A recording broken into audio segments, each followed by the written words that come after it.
The storm siren screamed across the port like metal tearing in half.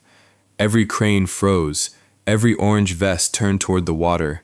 At Pier 6, Helena Whitmore stood under the hard white lights of the private container terminal, one hand gripping a tablet, the other pointing at a black truck driver in a rain-dark reflective jacket. "You don't give maritime advice here," she said. "You deliver freight." The man stood beside a blue semi with rust along the bumper and a sleeping boy's backpack on the passenger seat. He did not argue. He only looked past her, toward the black Atlantic water rolling against the breakwall. In less than 6 hours, Helena would be standing in that same rain, waiting for this man to tell her what to do next, and the entire port would learn that the quietest person on the dock had once commanded ships bigger than city blocks. If you have ever been judged by your clothes, your job, or the tired look on your face after doing everything alone, this story is for you. Malcolm Brooks started most mornings before the sun came up. Not because he liked it, because trucking did not care what a man liked. At 4:42 a.m., the alarm on his phone buzzed once beside a chipped coffee mug. Malcolm reached over, stopped it, and sat on the edge of the bed without turning on the light. For a few seconds, the apartment was still. Just the refrigerator humming in the kitchen, a pipe ticking somewhere in the wall, the soft, uneven breathing of his son in the next room. Then Malcolm stood. He moved quietly through the small 2-bedroom apartment, already dressed in work pants and a faded thermal shirt. He made coffee strong enough to hold a spoon upright, packed 2 turkey sandwiches in wax paper, and checked the weather on his phone. Rain by afternoon, wind advisory by evening, coastal warning under review. His thumb paused over the screen. Most people read weather like inconvenience. Malcolm read it like language. Pressure lines, wind shift, tide timing, the shape of a storm before it had fully made up its mind. Behind him, a bedroom door opened. Noah Brooks stepped into the hallway with one sock on and one sock in his hand, his hair flattened on one side, his eyes barely open. "You leaving early?" Malcolm turned, coffee in hand. "Same time as always." "That means early." A small smile moved across Malcolm's mouth and disappeared before it could become too much. "You got me there."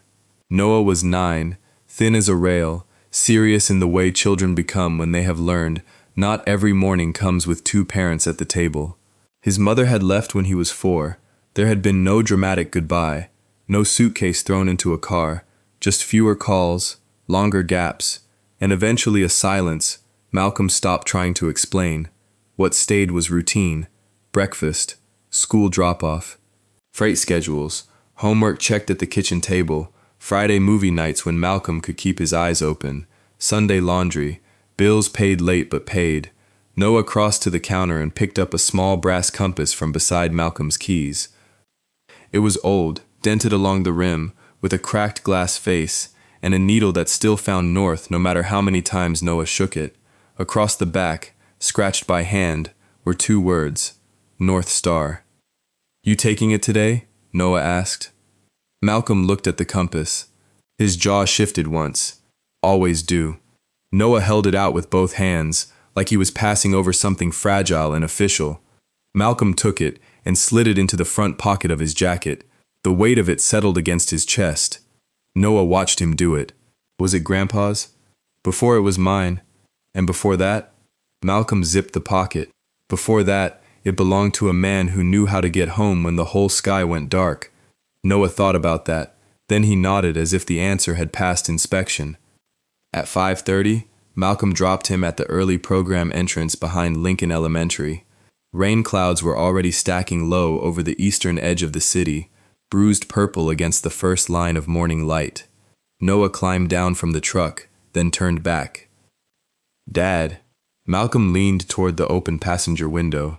"You coming to the science fair tonight?" Malcolm looked at the dashboard clock. The container run to Whitmore Coastal Terminal should have been simple. Pick up, wait, unload, sign, return. 7 hours if the port was clean, 10 if it wasn't. "I'm coming," he said. Noah studied his face the way children do when they are learning the difference between a promise and a hope. Then he gave a sharp nod. "Okay." Malcolm watched him disappear through the school doors with the backpack bouncing against his shoulders, Only after the doors closed did he put the truck in gear. By noon, the sky had gone the color of wet steel. By 2, traffic near the port had slowed to a crawl.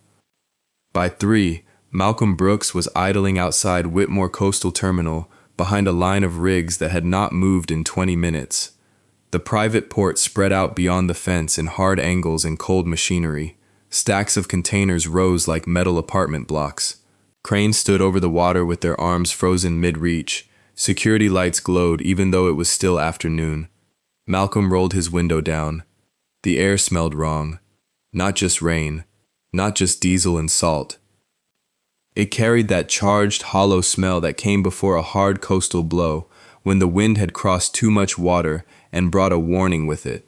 A young gate clerk in a plastic poncho waved him forward. "Brooks Freight?" she asked, checking the manifest. "That's right. Container transfer to Pier 6. You're late." Malcolm glanced past her toward the harbor. The water beyond the breakwall was lifting in uneven shoulders. Everybody's late when the road's backed up. She handed him a laminated yard pass. "Take lane 4. Don't stop unless directed." He took the pass but did not move right away. "What vessel are they loading?" The clerk looked up. "Excuse me?" He nodded toward the cranes. "Pier 6. Which ship?" She checked the tablet. MV Carolina Regent. Malcolm's fingers tightened once on the steering wheel. The name meant size, deep draft, slow response. A ship that did not forgive bad timing near concrete. He looked at the flag snapping above the terminal office. Northeast wind, stronger than forecast. Tide still pushing in. "Who's supervising the berth?" The clerk blinked at him. "Sir, I just checked trucks in." Malcolm gave a small nod. "Right." He eased forward. At Pier 6, Helena Whitmore was already losing patience. She was 42, polished in a cream coat that had no business near a working dock, her hair pinned tightly enough to survive a boardroom and probably a hurricane. Around her, supervisors moved fast, answering radios, pointing at screens, trying to make bad conditions look manageable because Helena disliked 2 things above all else: delays and explanations. Malcolm parked where he was directed and climbed down from the cab. The wind caught his jacket immediately. He turned toward the water. The Carolina Regent sat offshore, massive and dark against the weather, being nudged into position by 2 tugboats. Its bow rose and dipped with a rhythm that did not match the harbor. Malcolm stood still. A dock worker near him noticed. "You good, driver?" Malcolm did not answer right away. He watched the angle of the ship, the tug placement, the line of containers stacked too high near the exposed edge of the yard. Then he said quietly, "They're bringing her in too late." The dock worker frowned. "What?" Before Malcolm could repeat it, Helena's voice cut through the wind. "Is there a problem with your delivery?" Malcolm turned. Helena looked him over in one quick motion. Boots, work pants, rain jacket, truck behind him. Her eyes did not stop anywhere long enough to see a person. "No problem with the delivery," Malcolm said. "Then why are you standing in my traffic lane?" He looked back at the harbor, because that ship shouldn't be entering on this tide with the wind shifting northeast. For half a second, the dock seemed to pause around them. Then Helena gave a small laugh. Not loud, not wild, just enough for the supervisors beside her to hear. "And you know that because?" Malcolm met her eyes. "Because I'm looking at it." Her smile thinned. "Mr. Brooks, Mr. Brooks," she said, each word clipped clean. "This is a private marine terminal. We have harbor pilots, vessel agents, tug operators, and a control room full of people paid to understand conditions you do not need to understand. Your job is to move freight when instructed." Malcolm said nothing. The wind pushed rain across the concrete in thin silver lines. Helena stepped closer, lowering her voice just enough to make it sharper. "You don't give maritime advice here. You deliver freight." A radio crackled at her shoulder. The first storm siren began to wail. Malcolm looked once toward the sound, then toward the Carolina Regent, still turning slowly toward Pier 6. His hand moved to the pocket of his jacket, touching the brass compass through the fabric. North Star rested against his chest, cold and steady. He did not correct Helena. He did not tell her who he had been. He only watched the water climb higher against the break wall and said, almost too softly for anyone to hear, "Then somebody better start listening soon." Malcolm Brooks had learned a long time ago that the loudest person in a dangerous situation was usually the one who understood it the least. So he went back to work. He climbed into the cab of his truck, eased it toward the unloading zone, and shut the engine off where a dock marshal directed him. Around him, forklifts darted between stacks of containers. Yard tractors hauled steel boxes through narrow lanes with practiced precision. Radios crackled nonstop. Everything looked busy. Busy was not the same as ready. Malcolm stepped out again and watched the harbor. The wind had shifted another 5 degrees, barely noticeable to anyone else. Not to him. He bent down, picked up a loose scrap of shrink wrap blowing across the pavement, and let it slip through his fingers. Instead of drifting toward the storage yard, it curved sharply toward the western cranes. His eyes followed it. There you are. A forklift operator climbed down from his machine. You still staring at the ocean? Malcolm smiled politely. Old habit. The man laughed. Brother, around here, we stare at paperwork. He walked away before Malcolm answered. Across the yard, Helena Whitmore stood inside a temporary operations office built from converted shipping containers. Glass windows overlooked Pier 6, large monitors displayed vessel positions, crane schedules, truck queues, and loading targets. Everything was color-coded, green, on schedule, efficient, exactly how Helena liked it. She had spent 12 years climbing through one of the country's largest logistics companies before accepting the position as director of port operations 18 months earlier. The board loved her. Profits had increased. Turnaround times had dropped. Clients praised her efficiency. She believed almost every problem could be solved by tighter scheduling and stronger leadership. Nature, in her experience, was simply another variable. One of her supervisors approached carefully. The Coast Guard issued another advisory. Helena barely looked up. Recommendation? They're suggesting commercial arrivals monitor changing sea conditions. Monitor, Helena repeated, not suspend. No. She signed another document. Then we monitor. The supervisor hesitated. The harbor pilot requested another weather update before final docking. Helena finally looked up. How much delay? Maybe 45 minutes. Denied. He blinked. Ma'am, we have 3 outbound departures waiting behind Carolina Regent. I understand. So move the schedule. The pilot sounded concerned. Helena folded her arms. The pilot's job is caution. My job is keeping this port operating. The conversation ended there. Outside, rain began tapping against the office windows. Malcolm finished securing his paperwork and headed toward the driver's waiting area. Truck drivers understood waiting. Sometimes it lasted 20 minutes. Sometimes 6 hours. Metal benches lined one wall beside vending machines that had probably worked sometime during the previous decade. A television mounted in the corner played a weather report with the volume turned almost completely down. Rapid intensification. Unexpected pressure drop. Coastal residents advised. The captions scrolled beneath the screen. Malcolm watched for several seconds. Then he walked outside again. One of the younger drivers shook his head. Man, you're gonna get soaked. I've been wetter. The driver laughed. No thanks. Malcolm slipped his hands into his jacket pockets and continued toward the edge of the dock. From there he could see the tugboats more clearly. Something wasn't right. The lead tug was working harder than it should have been. Its engines churned white water continuously. Too much correction. Too much rudder. Too much fight against a force that was still building. He narrowed his eyes. Not the tug. The current. He looked beyond the harbor entrance. Long period swells. They were arriving earlier than forecast. That explained the strange movement beneath the Carolina Regent. The ship wasn't responding late. The sea beneath it was changing. A quiet voice interrupted his thoughts. You really think something's wrong? Malcolm turned. The dock worker from earlier stood beside him, holding a hard hat under one arm. His name patch read, Evan Morales. Malcolm nodded toward the water. How long you worked here? 9 years.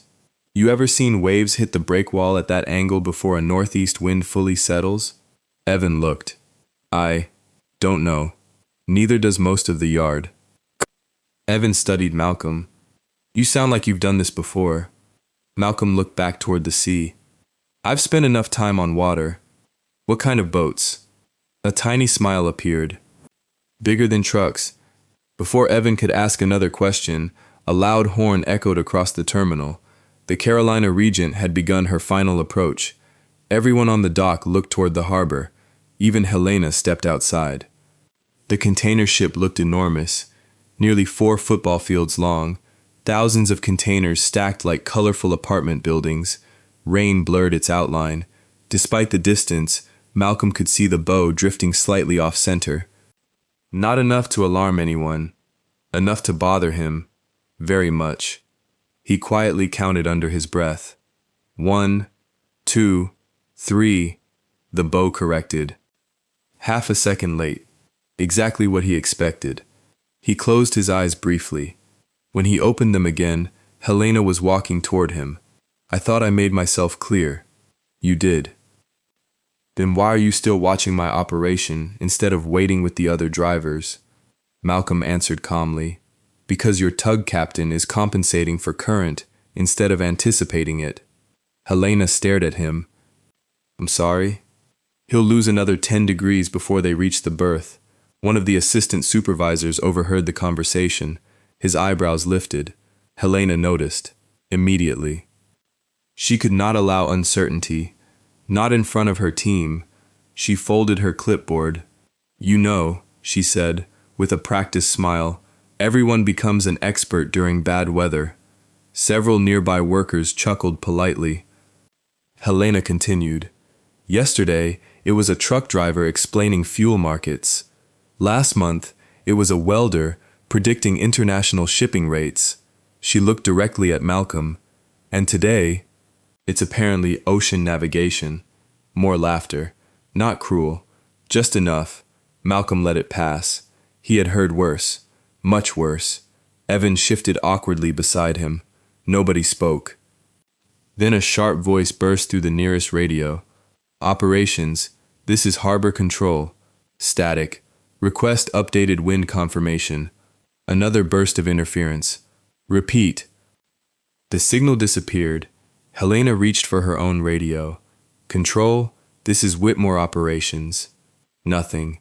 Only static. She frowned. The weather was already interfering with communications.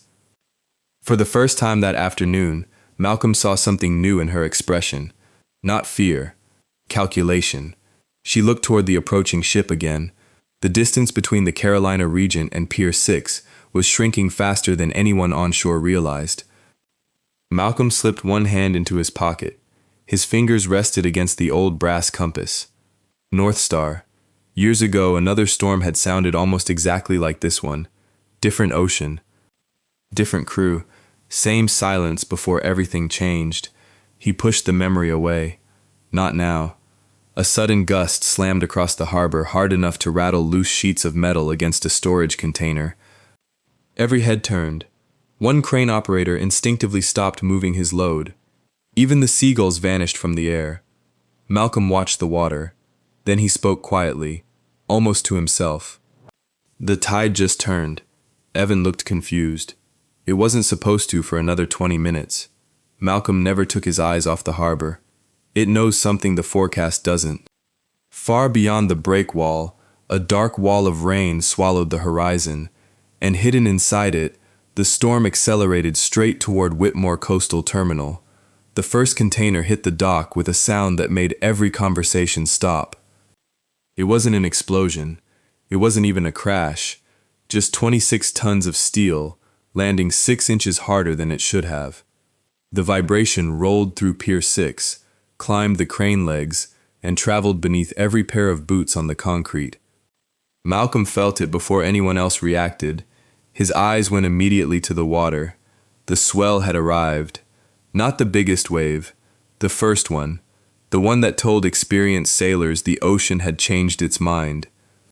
Across the harbor, the MV Carolina Regent continued its approach, Two tugboats straining against lines that looked impossibly small compared to the mountain of steel they were trying to control. Rain thickened. Visibility dropped another 100 yards. Inside the operations office, alarms began flashing yellow across several monitors. Wind speed, 31 knots, 34, 38. A dispatcher looked up. Those numbers weren't in the noon forecast. Another operator refreshed the weather feed. The screen froze, then reloaded. Rapid update issued. Coastal storm warning. Effective immediately. Silence settled over the room. Helena Whitmore stepped closer. Projected peak? The dispatcher swallowed. They're still updating. I asked for the projection. It isn't available yet. Helena hated incomplete information. Numbers existed to remove uncertainty, but now the computers had uncertainty before she did.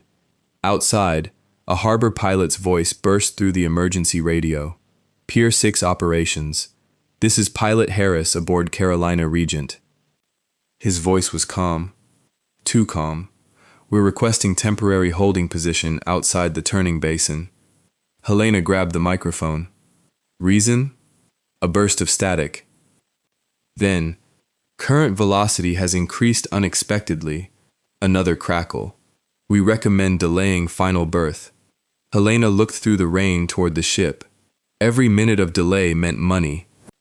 Dock crews, crane schedules, waiting trucks, contract penalties. 3 outbound vessels behind Carolina Regent. Thousands of containers already assigned to rail. Everything connected. Everything expensive. Negative, Helena answered. You are cleared to continue. The dispatcher looked at her. So did the assistant operations manager. Nobody spoke. Pilot Harris answered after several long seconds. Copy. His tone had changed. Not argumentative. Resigned. Malcolm happened to be walking past the open operations office when he heard the exchange. He stopped. Not because Helena had overruled the pilot, because of what the pilot hadn't said. Experienced captains rarely repeated warnings after being denied. They simply prepared for consequences. Evan Morales caught up beside Malcolm. You heard that? I did. You think she's wrong? Malcolm watched the harbor. I think the sea doesn't negotiate. Evan frowned. What does that mean?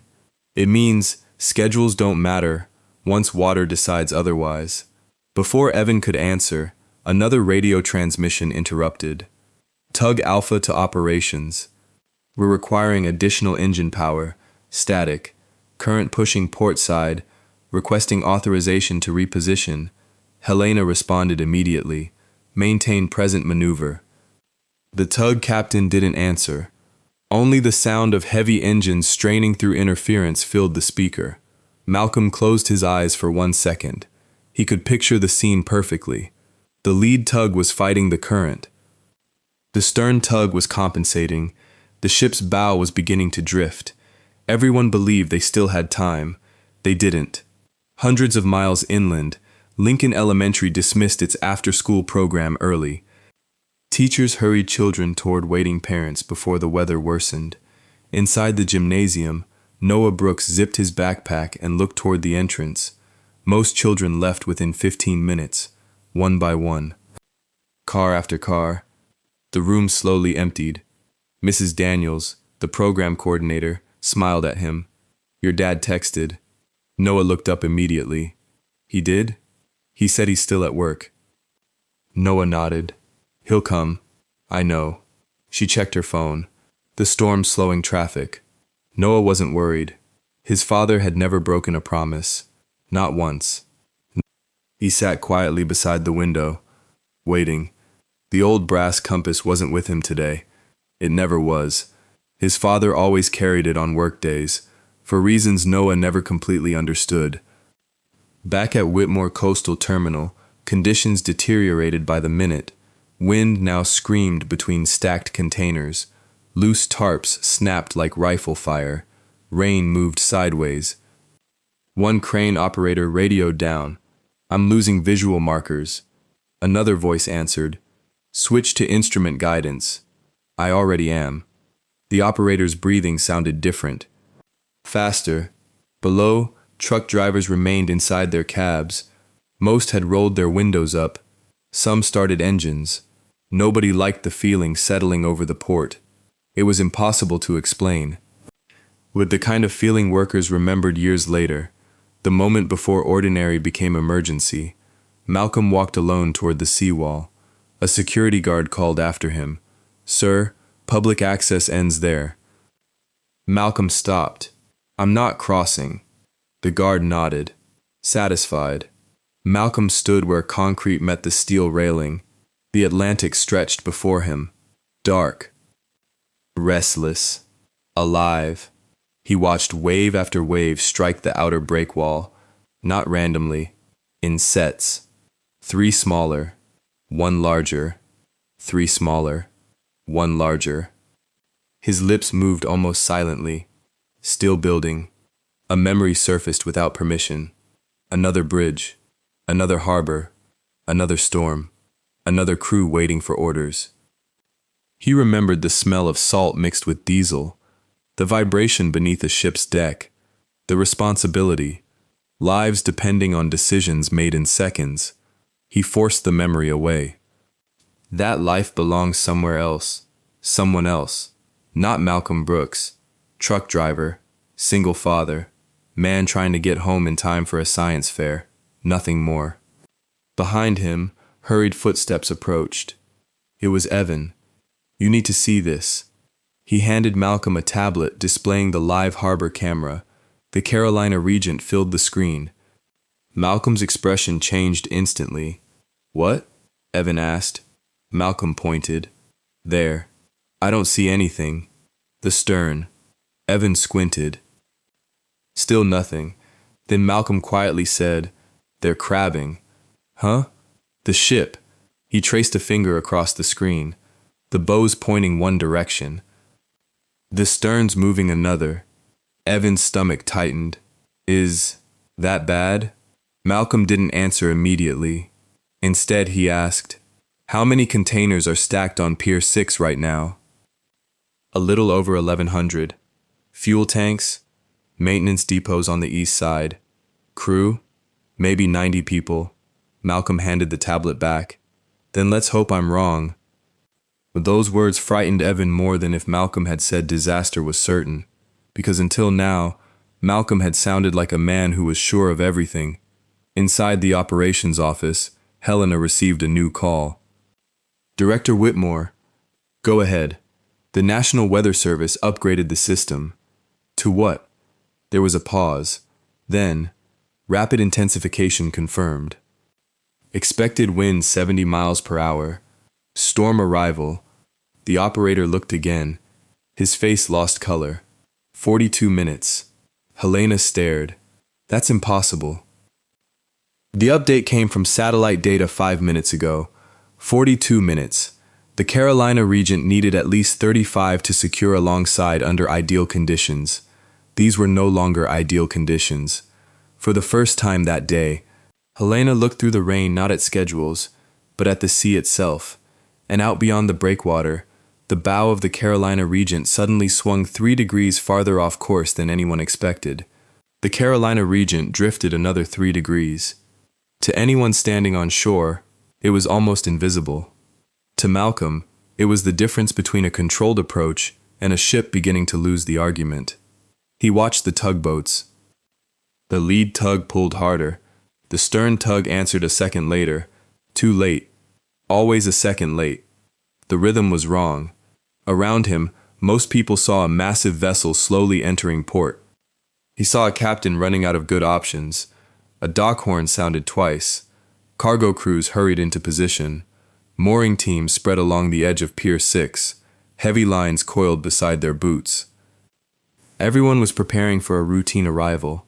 Only the weather refused to cooperate. Inside the operations office, voices had become noticeably sharper. The crosswind is increasing. Crane 2 reports unstable sway.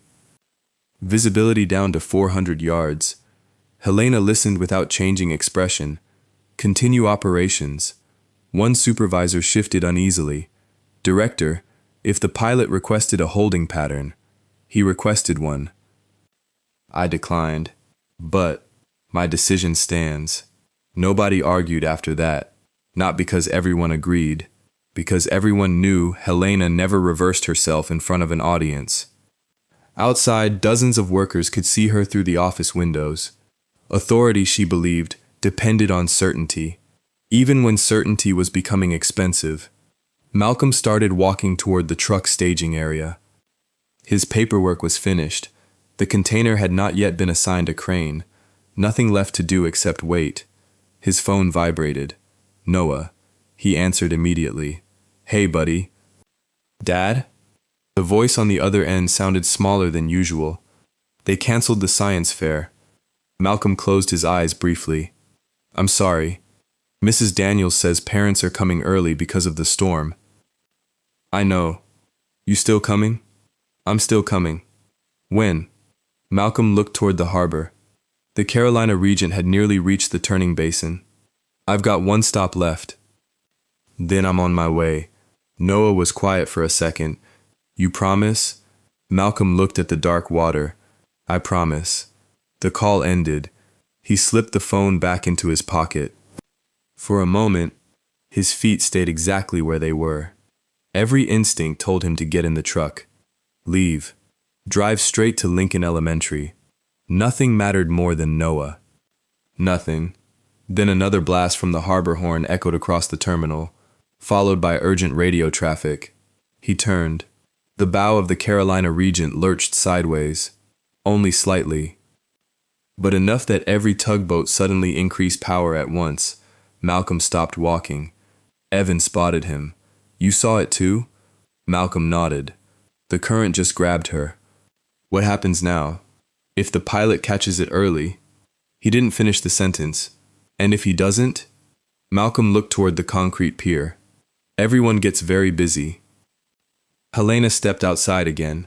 Rain soaked her coat almost instantly. One of the harbor supervisors hurried over. We're exceeding our operating wind threshold. We're still inside limits. Barely. The pilot wants another correction window. No. Director. I said no. The supervisor hesitated. Then he noticed Malcolm standing 50 feet away, watching the ship instead of his truck. He recognized him. The driver? Helena followed his gaze. She frowned. What's he doing now? Before anyone answered, Malcolm walked toward them. Not hurried. Not dramatic. Simply direct. He stopped several feet away. Ma'am. Helena looked at him with visible impatience. I don't remember asking for another opinion. I know. So why are you here? Malcolm glanced once toward the harbor. The current setting stronger across the berth than your instruments are showing. One supervisor exchanged a quick look with another. Helena noticed. Immediately. What exactly qualifies you to make that assessment? Malcolm answered honestly. I've spent a lot of time reading water. A faint smile appeared on Helena's face. Reading water? She repeated it loudly enough that nearby workers could hear. Several turned toward them. A truck driver is explaining harbor conditions to the operations director. A few uncomfortable chuckles drifted through the rain. Malcolm didn't react. The wave sets are arriving earlier than forecast. Helena folded her arms. And you know this because I counted them.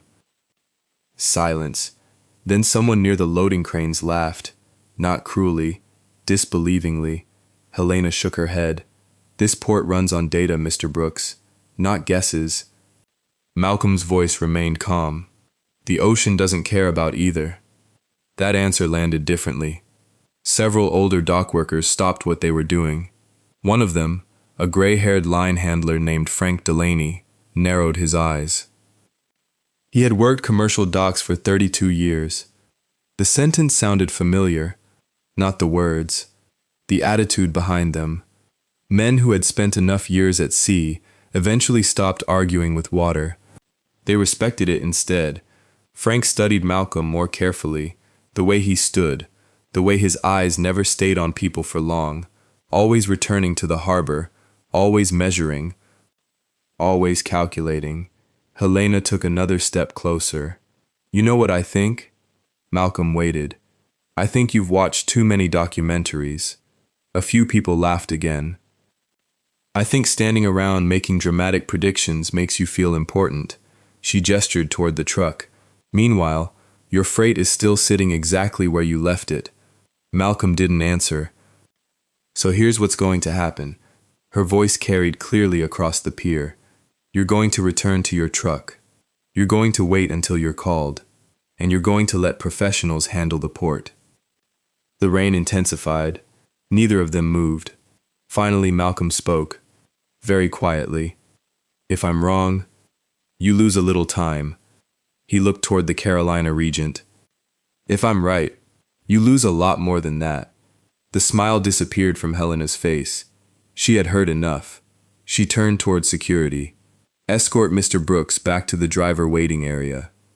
The nearest security officer hesitated, not because Malcolm looked threatening, because Malcolm hadn't raised his voice once, hadn't argued, hadn't disobeyed. He had simply warned them. Still, orders were orders. The guard approached. Sir, before he could finish, a frantic voice exploded from every radio on the pier. Pilot Harris to operations. Static tore through the transmission.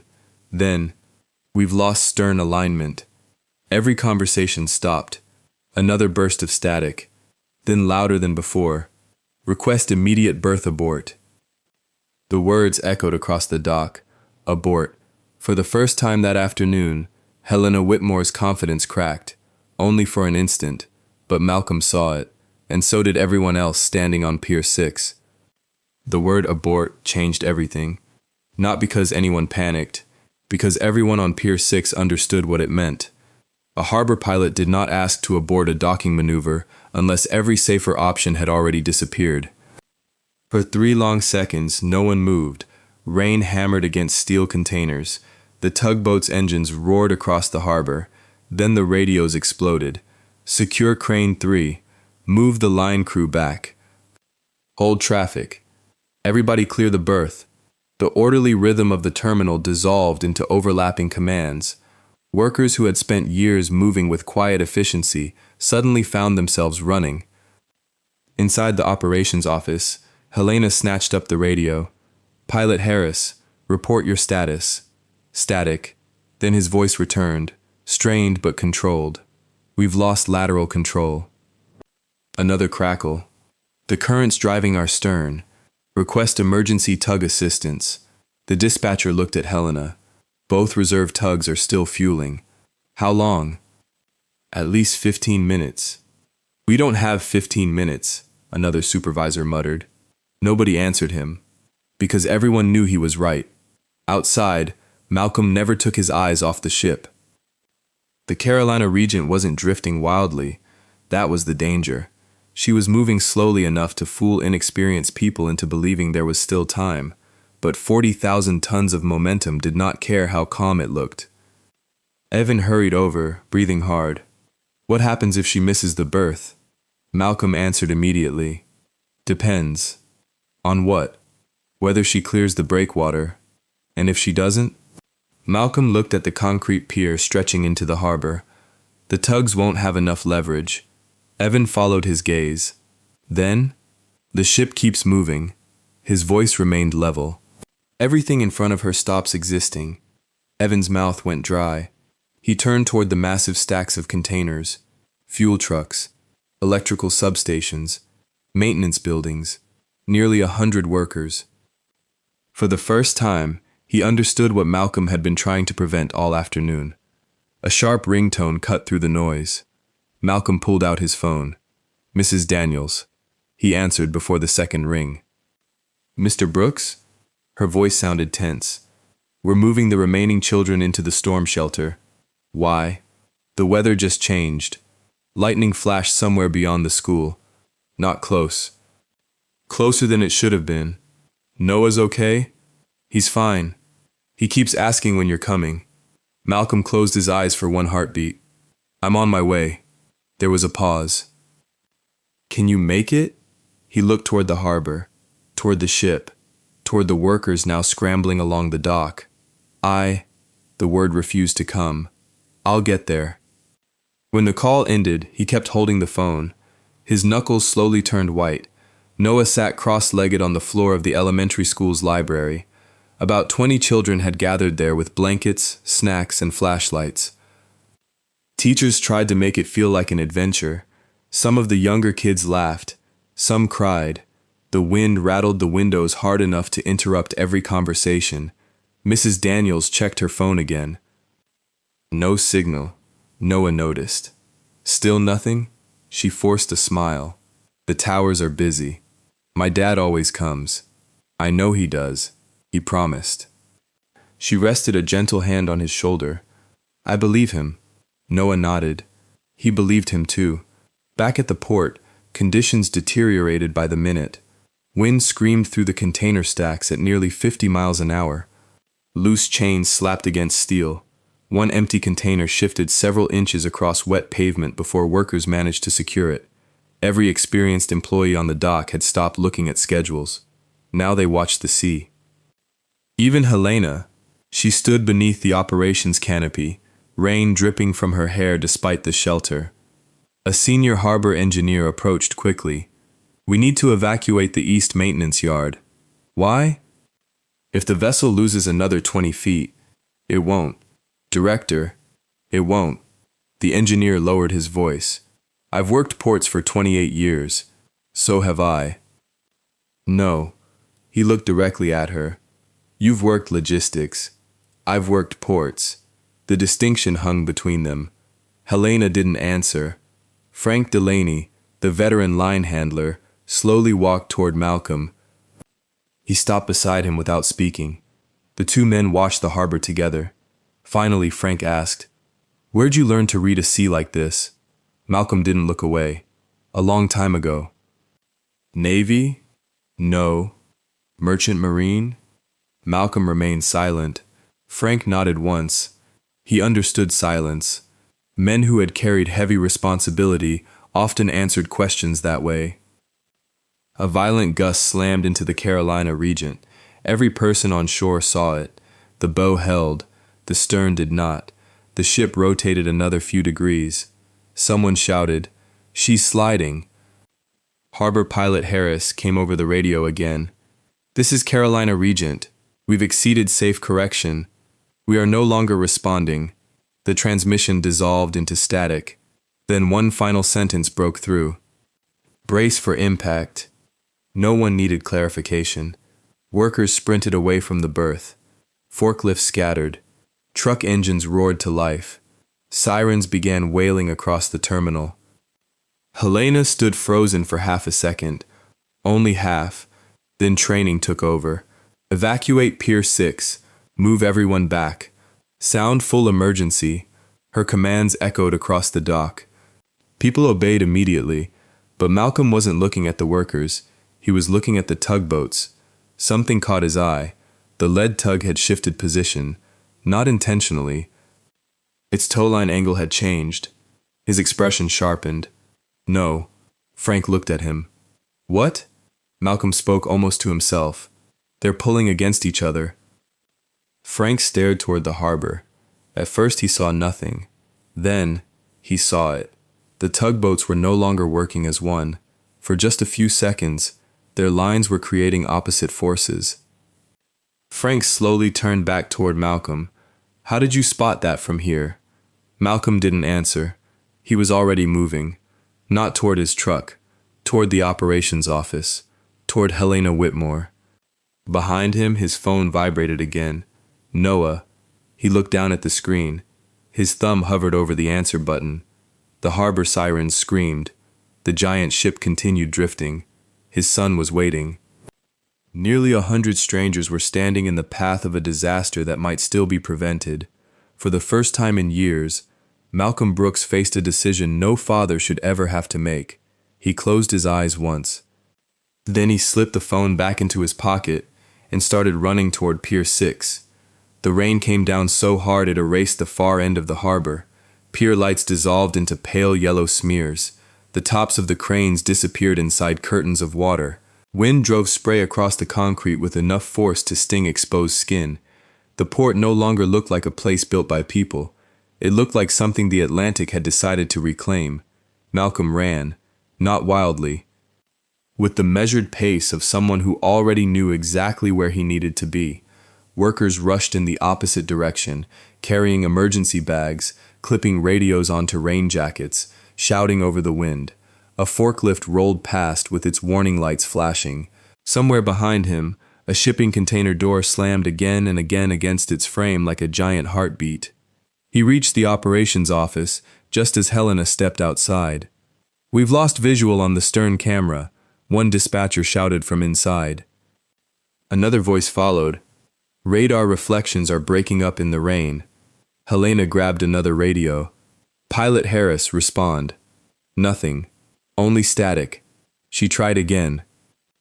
"Carolina Regent, respond." Still nothing. For the first time all day, there was no answer waiting for her. Malcolm stopped a few feet away. "You need to clear the east fuel lane." Helena turned sharply. "You again?" "The tug lines are fighting each other. We don't have time for this." "You don't have time not to." Her jaw tightened. "I have licensed pilots, harbor engineers, and Coast Guard coordination. And none of them can see what the rain is hiding from shore."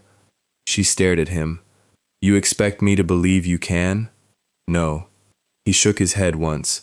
"I expect you to believe the water." The words hung between them. Before Helena could respond, Frank Delaney hurried over. "Director." She looked at him. "I've been working docks since before GPS." Frank pointed toward the harbor. "The driver's right about one thing." Helena frowned. "Which thing?" "The current." Frank swallowed. "I've never seen it shift this fast." Helena looked from Frank to Malcolm. Two men. Different backgrounds. The same warning. Her radio crackled again. This time another voice.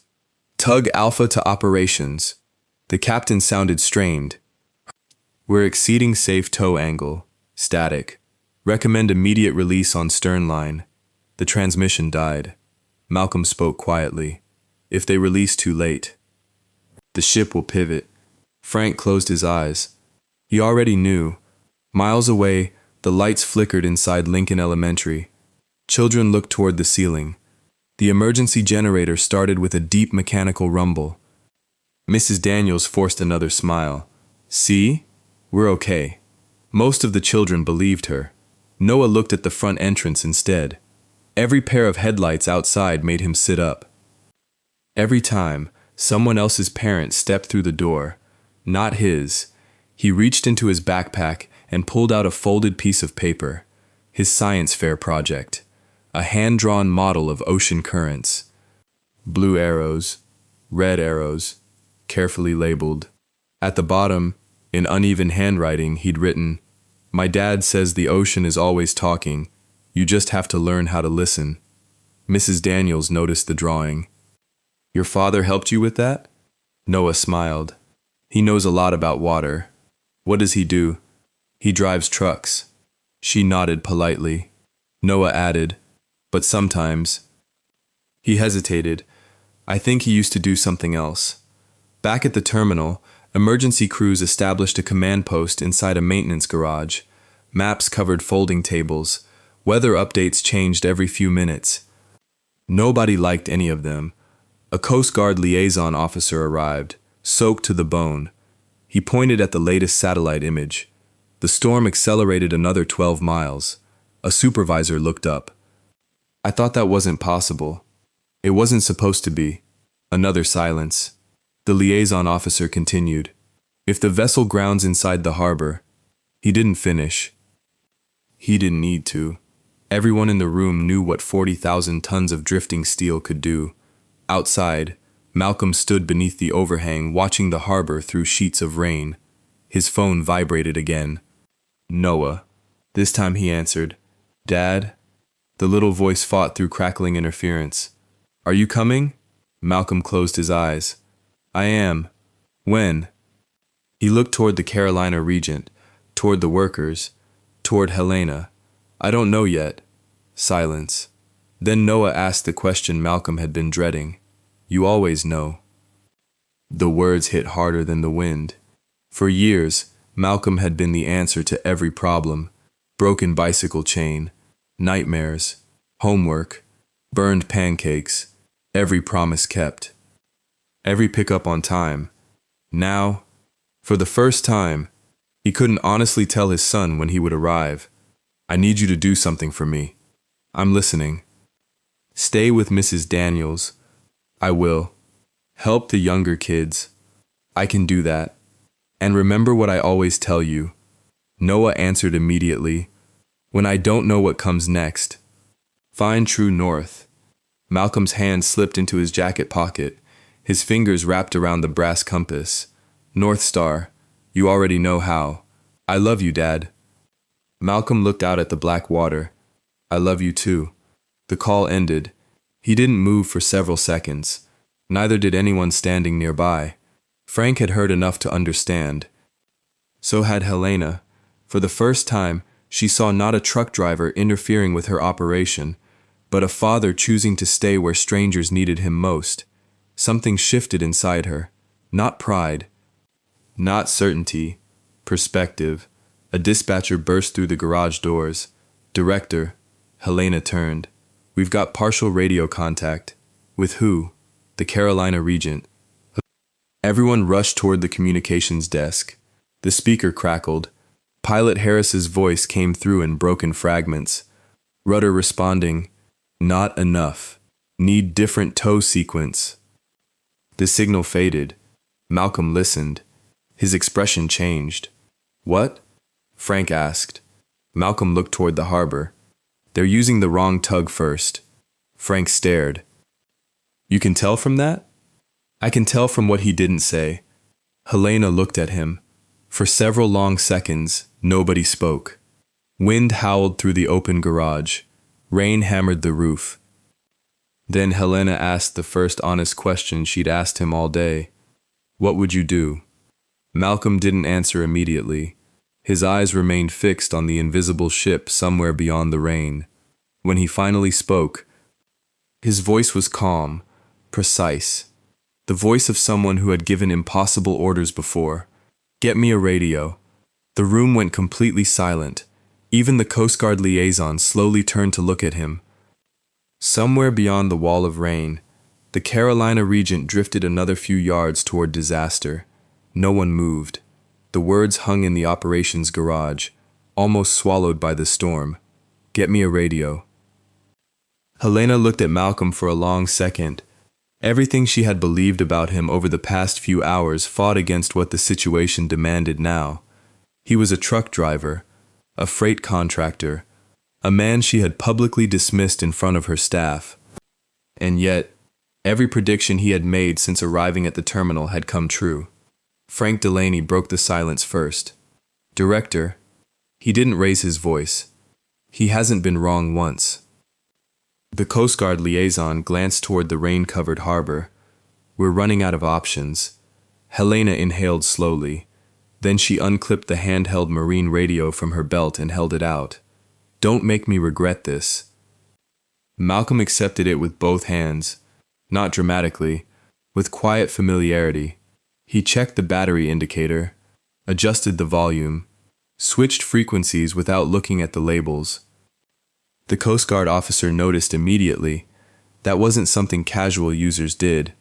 Malcolm pressed the transmit button. His voice remained calm, measured, every word deliberate. Carolina Regent, this is Whitmore Terminal Operations. Static. He waited. Didn't repeat himself. Didn't rush. After several seconds, operations. Pilot Harris answered through heavy interference. We have you, weak but readable. Malcolm closed his eyes briefly. The captain was still composed. That was good. Panicked captains made desperate decisions. Experienced captains conserved words. My name is Malcolm. I need your heading. A pause. Then, 087. The transmission cracked. Speed? 3 knots. Another burst of static. Tug positions? Alpha, bow, Bravo, stern. Charlie standing by. Malcolm looked toward the harbor. His eyes seemed to calculate something no one else could see. Then he spoke again. Captain, do not release your stern tug. Inside the garage, several harbor supervisors exchanged surprised looks. That directly contradicted the last recommendation they had heard. Pilot Harris answered immediately. Explain. Malcolm's voice never changed. Your stern isn't your problem. It's your pivot. The line went silent. 5 long seconds. Then, continue. Helena slowly turned toward Frank. Frank wasn't watching Malcolm. He was staring at the radio. His mouth had opened slightly, because captains didn't ask strangers to continue. They asked equals. Malcolm continued. Bring Charlie forward. The Coast Guard liaison frowned. There is no Charlie assigned. One dispatcher interrupted. There is. Everyone looked at him. The emergency harbor tug. It's been standing offshore. Malcolm kept talking. Don't fight the current. Use it. Another pause. Pilot Harris answered. Current too strong. I know. So stop pushing against it. Silence again. Then, you're asking me to give away my bow. For 12 seconds. Inside the garage, every experienced mariner stopped writing. Malcolm answered quietly. I'm asking you to borrow the tide. No one breathed. Pilot Harris spoke again, very softly. Who is this? Malcolm looked through the open garage toward the invisible sea. A truck driver. The radio remained silent.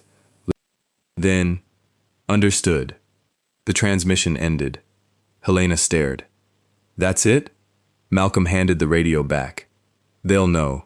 You gave almost no instructions. I gave the ones that mattered. The Coast Guard liaison stepped closer. How can you possibly know they'll understand? Malcolm looked toward the storm. Because he's a good captain. Frank slowly rubbed the back of his neck. I've heard conversations like that before. Helena looked at him. Where? Frank answered without taking his eyes off Malcolm. On ships. Real ships. Out in the harbor, hidden beyond the curtain of rain. Pilot Harris lowered the microphone. His first officer looked at him. Captain? Harris never answered immediately. Instead, he replayed the conversation in his mind. Don't release your stern tug. Borrow the tide. 12 seconds. Only someone who had commanded large ships understood how little, and how much, 12 seconds could mean. The first officer finally spoke again. Do we trust him? Pilot Harris looked through the bridge windows toward the invisible shoreline. No. Another pause. We trust whoever taught him. Then he reached for the engine telegraph. Helm. Aye, Captain. Execute revised maneuver. Back at the terminal, everyone waited. Rain pounded the roof. No one spoke. Then, one harbor radar operator leaned toward his screen. Hold on. Another operator hurried over. What? The vessel. He zoomed in. It's turning. The Coast Guard liaison frowned. That shouldn't be possible. Frank whispered. Unless. The operator looked again. The stern's coming around. Another technician confirmed it from a second display. Tug Charlie has moved. She's rotating. The impossible was happening. Slowly, painfully, but unmistakably. The Carolina Regent had stopped fighting the sea. Now she was moving with it. A cheer almost broke out inside the garage. Malcolm lifted one hand. Not yet. The room fell quiet again. He wasn't celebrating. Neither should they. The hardest part's next. Helena looked at him. What now? The harbor entrance. The current will try to spin her again. Can they make it? Malcolm didn't answer immediately. His eyes remained fixed on the radar screen. They can. Another pause. If nobody gives them the wrong order.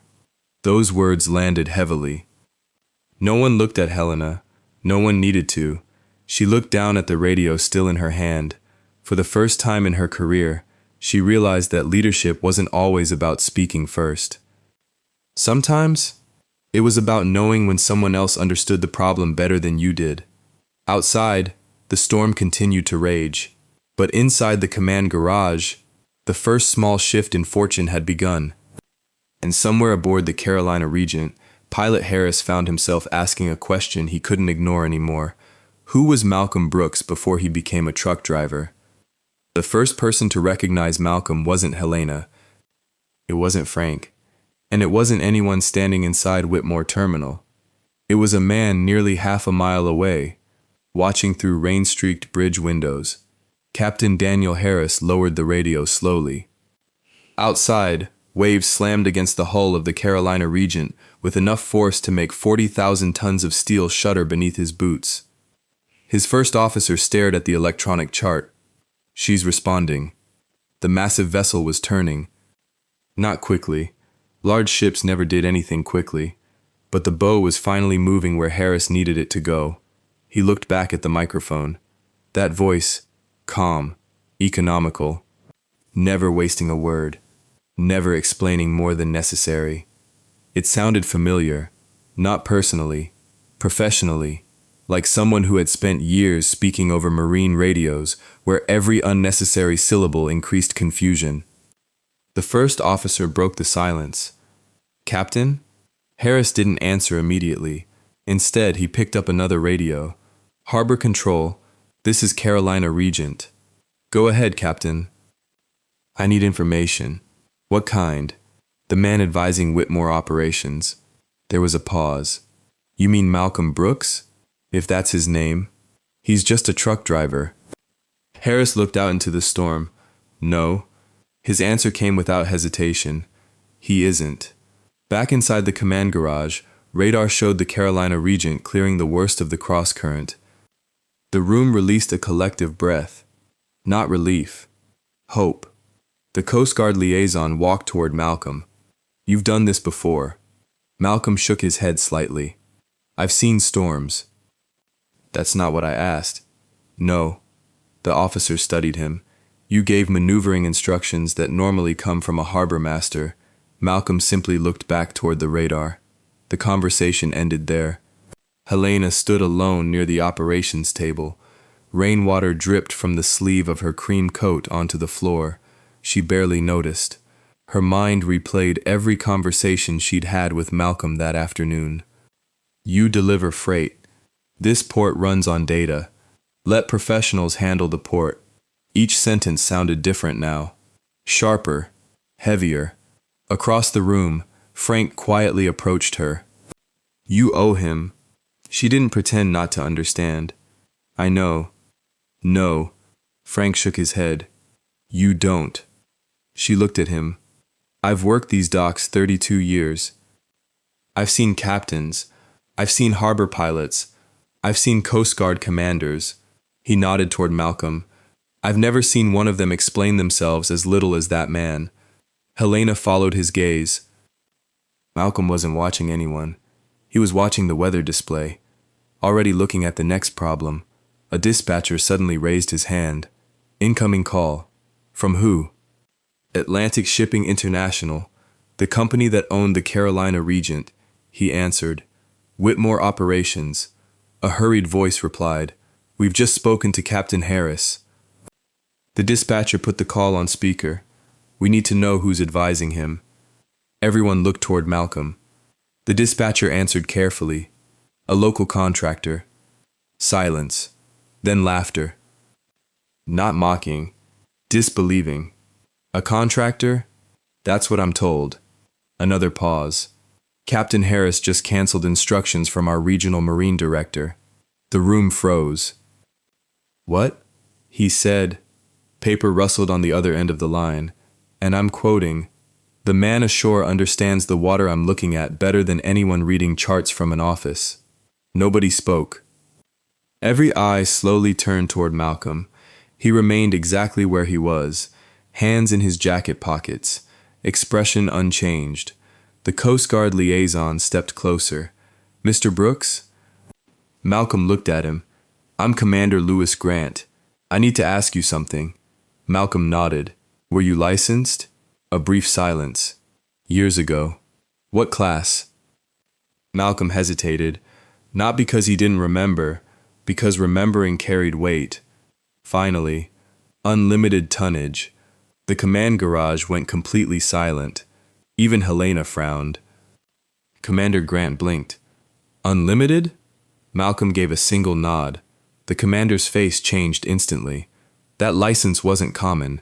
It authorized command of vessels of any size, container ships, tankers, ocean-going cargo vessels, the kind of qualification that took years to earn and even longer to trust someone with. Grant asked quietly, "Why would someone with an unlimited master's license be driving a truck?" Malcolm looked toward the storm. My son needed me more than the ocean did. No one asked another question. None of them felt appropriate. Miles away, Lincoln Elementary had gone quiet. Most of the younger children had fallen asleep beneath borrowed blankets. Noah remained awake. Mrs. Daniels sat beside him. The storm's getting better. He looked toward the window. My dad says storms don't end all at once. She smiled. No, they leave a little at a time. He unfolded his science project again. His finger rested on the drawing of ocean currents. My dad knows where the water wants to go. She looked at him. How? Noah shrugged. I don't know. He just always does. Back at the harbor, a Coast Guard helicopter thundered overhead, disappearing into sheets of rain toward the channel entrance. Commander Grant's radio crackled. Rescue 3 to command. Go ahead. We've established visual. A pause. Then, the Carolina Regent is stabilizing. Another pause. Captain Harris requests direct communication with Mr. Malcolm Brooks. Grant slowly lowered the radio. He looked at Malcolm. So, who exactly are you? Malcolm's gaze remained on the storm. His answer came quietly. I'm exactly who I told you. A father. And today, a truck driver. Commander Grant nodded once. He understood. Titles explained a career. That answer explained the man. Outside, the rain began to ease for the first time since the storm had arrived. Far beyond the breakwater, the Carolina Regent completed its turn. The harbor was safe, but one final reckoning still remained. Helena Whitmore looked at Malcolm, knowing the next words she spoke would matter more than any order she had given all day. The rain didn't stop. It simply became quieter, the kind of rain that arrives after the worst decision has already been made. Inside the command garage, every eye remained fixed on the radar screen. The green outline of the Carolina Regent crept slowly across the display. 500 yards, 300, 200. No one spoke. No one wanted to interrupt the concentration of the people still fighting the storm beyond the breakwater. Then the harbor speakers crackled. Forward lines secure. A pause. Stern lines secure. Another pause. Then the words every person in the terminal had been waiting to hear. Carolina Regent safely alongside. Silence. For half a heartbeat, no one reacted. Then the room erupted. Workers who had spent the last hour expecting disaster hugged each other without thinking. A dispatcher buried his face in both hands. Someone laughed from pure relief. Another person sat down on a crate because his knees suddenly refused to hold him. Outside, long blasts from the harbor horn rolled across the water. Not an emergency signal, a salute. Every tugboat answered, one after another. Their deep horns echoed across the terminal like a chorus. Captain Harris came over the radio once more. Whitmore Operations. Commander Grant answered. Go ahead, Captain. We're secure. A tired breath crossed the speaker. And before anything else, I'd like to thank the gentleman who reminded me that sometimes the sea is something you work with, not against. Malcolm said nothing. Harris continued. I don't know where life took you, Mr. Brooks. But if you ever decide to return to a bridge, there are crews who would be proud to sail under you. The transmission ended. The room stayed quiet, not because anyone expected Malcolm to answer, because no one could think of anything worthy to say after that. Helena slowly walked toward him. No clipboard, no radio, no authority between them, just two people standing on wet concrete. She stopped a few feet away. I owe you an apology. Malcolm looked at her. She took a slow breath. When you arrived, I saw your truck. I saw your work clothes. I decided I already knew who you were. Around them, conversations faded. Workers turned toward the two of them. Helena didn't lower her voice. She wanted every person who had heard her mock him to hear this too. I was wrong. She swallowed.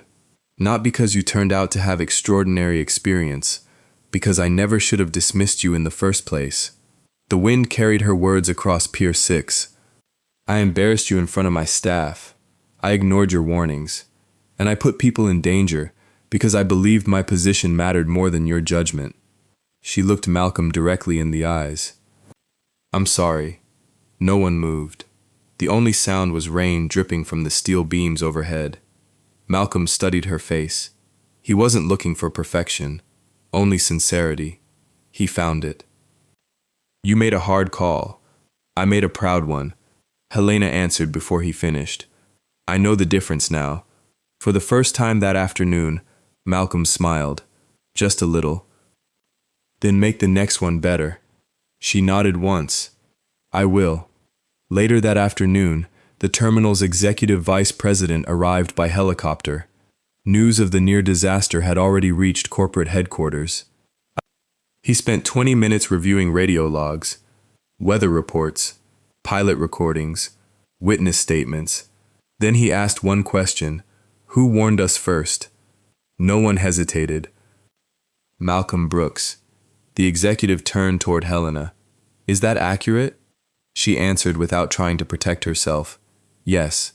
I dismissed him, and he stayed anyway. The executive was silent for several seconds. Finally he spoke. There will be a formal review of today's decisions. Helena nodded. I understand.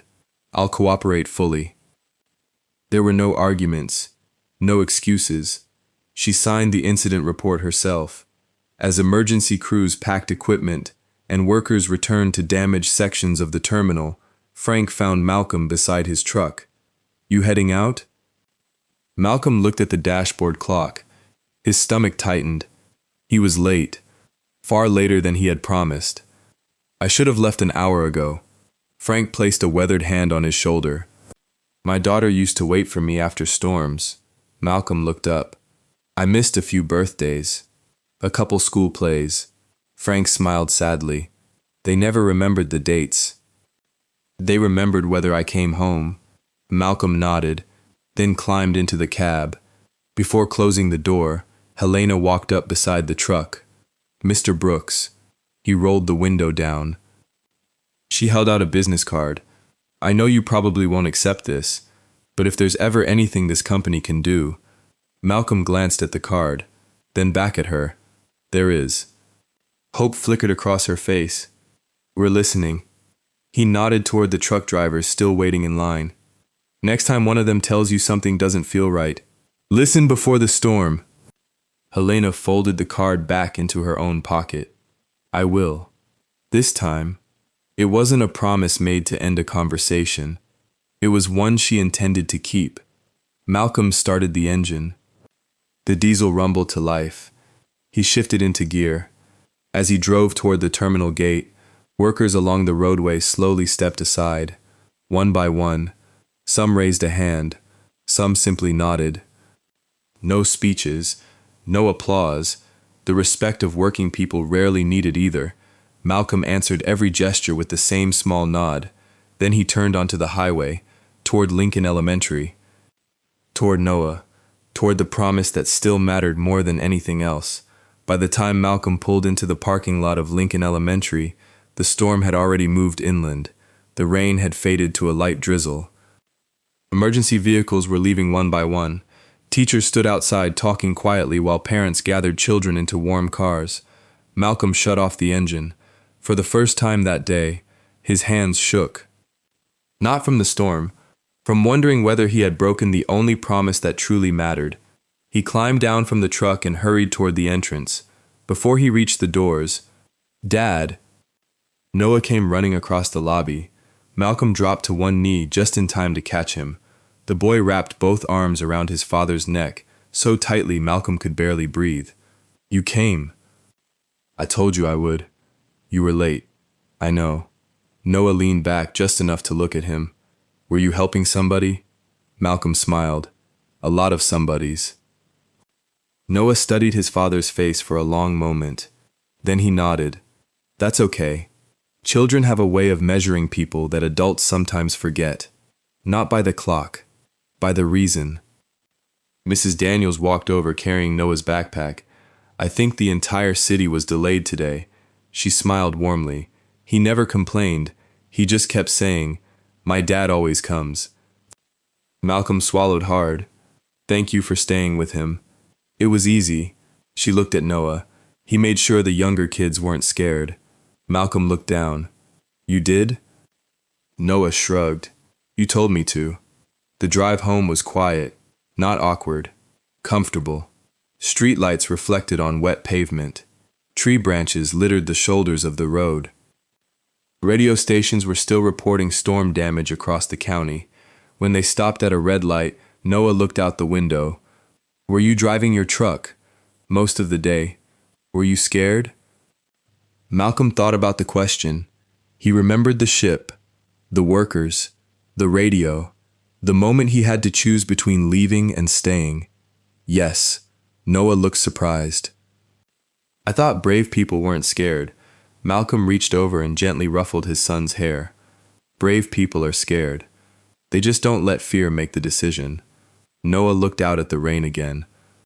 I think I understand. Malcolm smiled. I think you do. 3 weeks later, Whitmore Coastal Terminal held a company-wide safety meeting. Not because regulations required it, because leadership had changed. The internal review concluded that Helena's refusal to delay the docking operation had unnecessarily increased the risk to personnel and equipment. She received a formal disciplinary action and was removed from operational command while additional oversight procedures were implemented. She accepted the decision publicly. No arguments, no attempts to shift blame. At the meeting, she stood before hundreds of employees. I spent years believing experience only came with titles. She paused. I was wrong. From now on, every safety concern will be heard, no matter who raises it. Truck drivers, line handlers, mechanics, custodians, security officers, everyone. The room answered with quiet applause, not because the policy was revolutionary, because people had waited a long time to hear someone in authority admit they had been wrong. A week later, a representative from Atlantic Shipping International arrived at Malcolm's apartment. He carried a leather folder. Inside was a check, a very large one. Award for extraordinary assistance during a maritime emergency. Malcolm looked at the number. It would have changed his life. He closed the folder. I can't take it. The representative blinked. Sir, if you really want to thank me. He thought about the hundreds of truck drivers who spent their lives waiting outside ports, men and women who noticed things, who spoke up, who were too often ignored. Use it to build a safety training program. The representative listened carefully. For everyone working around the harbor, especially the people no one usually asks, the man slowly smiled. I think we can do that. 6 months later, Whitmore Coastal Terminal opened the Brooks Safety Initiative, a training program where every new employee, executive, supervisor, crane operator, mechanic, and truck driver trained together before ever stepping onto the docks. Its first lesson was printed in large letters across the classroom wall. Good ideas do not care who says them. Helena insisted those words remain there permanently. One Saturday morning, life looked ordinary again. Malcolm and Noah stood at the end of a quiet fishing pier. The ocean had become gentle once more. Small waves tapped against wooden pilings. Seagulls circled overhead. Noah reached into Malcolm's jacket pocket. You still carry it? Malcolm smiled. Every day. He placed the old brass compass into Noah's hands. The cracked glass caught the morning sun. The needle settled. Always north. You know why Grandpa called it North Star? Malcolm asked. Noah shook his head. Because there will be days when maps fail. There will be days when people tell you you're lost. There will even be days when you doubt yourself. He gently closed Noah's fingers around the compass. When that happens, find what never moves. Noah looked down at the worn brass, then back at his father. Like you? Malcolm laughed softly. No, I'm still learning. He pointed toward the horizon. The truth. The truth is your north. Noah slipped the compass carefully into his own jacket pocket. I'll take good care of it. I know you will. They stood together in comfortable silence, watching sunlight break through the last thin clouds left behind by the storm. The ocean stretched endlessly before them, calm again. But neither of them would ever forget what it had taught them. Sometimes the strongest person in the room is the one nobody notices. Sometimes the wisest voice belongs to the one wearing work boots instead of a suit. And sometimes the greatest act of leadership is simply listening before it's too late. If this story reminded you that dignity isn't measured by a job title, share it with someone who needs to hear it. And don't forget to subscribe for more stories where quiet courage speaks louder than power.